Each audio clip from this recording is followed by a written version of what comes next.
जी, ये जो बात है कि जो जनता का यदि इस तरीके का इतना आक्रोश है और उस आक्रोश के ठीक कुछ उलट हो जाए, हम पहले भी आपसे इसी बात पर बात कर रहे थे, कहाँ चूक कहाँ मानी जाएगी? कितना आप प्रधानमंत्री जी छोड़ के अंतिम दौर में चले गए थे, उन्होंने भी हार मान ली थी, साफ दिखता था सारी चीजें। फिर कहीं कुछ इतना बड़ा, तो फिर वही सवाल।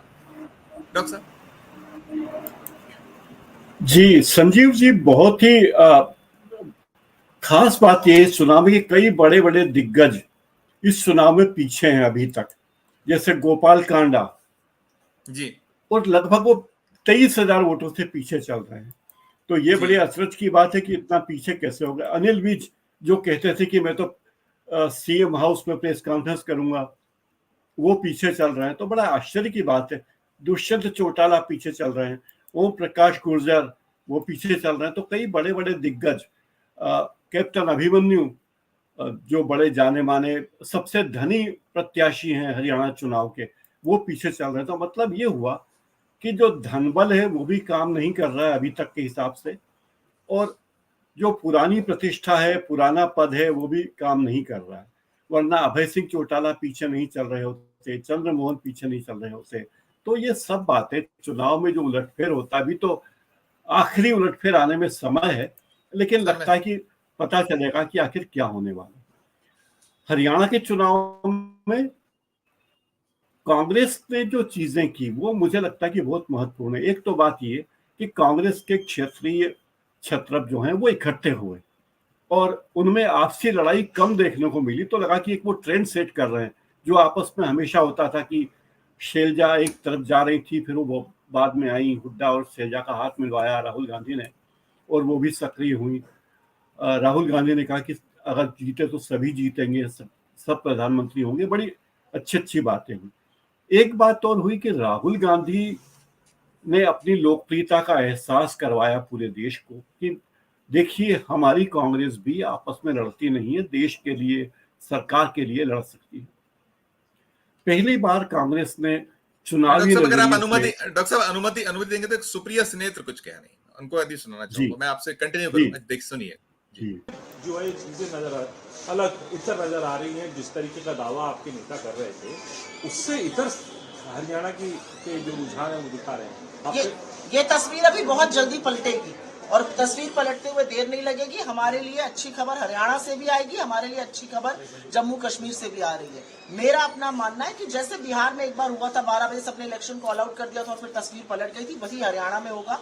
बड़ी देर से मैं इलेक्शन कमीशन की वेबसाइट देख रही हूँ, जिसको अब अधिकांश चैनल दिखा रहे हैं।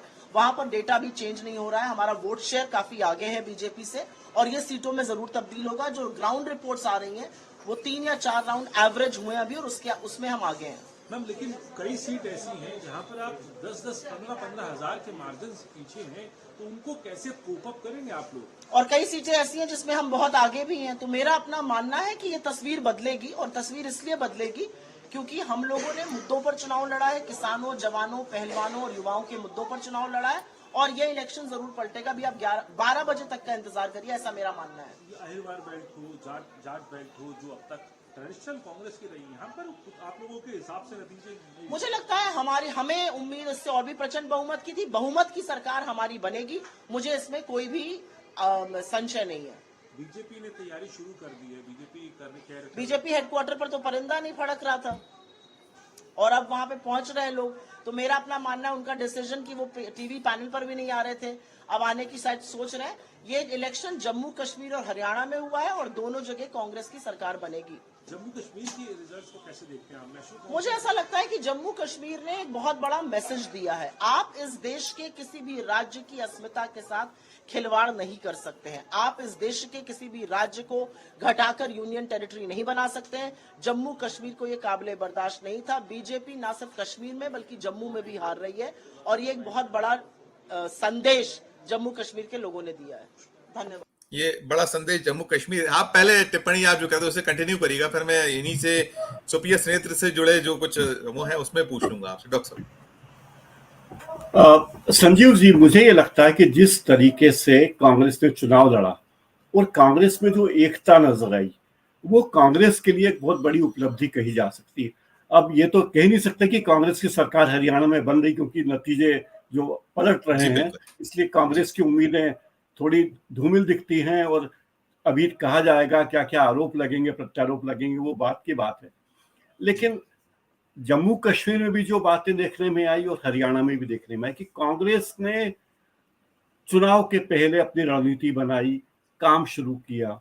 और ये कांग्रेस के लिए, कांग्रेस के कार्यकर्ताओं के लिए अच्छी बात है कि अभी से कांग्रेस महाराष्ट्र के चुनाव के लिए और झारखंड के चुनाव के लिए सक्रिय है। इसके पहले अब तक ये होता था कि कांग्रेस आला कमान स्थानीय विधानसभा चुनाव में कोई बहुत हस्तक्षेप नहीं करता था, ना बहुत गंभीर होता था। अगर ऐसा होता तो कांग्रेस की सरकारें तमाम राज्यों में नजर आती। लेकिन कांग्रेस की आला कमान यही सोचता रहा कि हमारी चिंता तो दिल्ली की है, हम क्यों भोपाल की या लखनऊ की या मुंबई की चिंता करें, हमें तो दिल्ली में राज करना। तो ये ध्यान हटा कांग्रेस का, और ये बात समझ में आई कि विधानसभा चुनाव से होके ही वो लोकसभा चुनाव में अपनी जीत दर्ज कर सकते हैं। तो ये कांग्रेस के लिए अच्छी बात है। चुनाव है, हार जीत होती रहती, कोई तो हारेगा। लेकिन अगर बीजेपी को हार मिलती, जैसा अभी मिलती लग नहीं रही हरियाणा में, अगर बीजेपी हारती बुरे तरीके से, तो लोगों को लगता है कि किसानों को नाराज करने का खामियाजा, जवानों को नाराज करने का, सरपंचों को, शिक्षकों को, पटवारियों को नाराज करने का खामियाजा बीजेपी भुगत रही है। अभी ये बात स्पष्ट होगी कि बीजेपी को फायदा हुआ या नुकसान।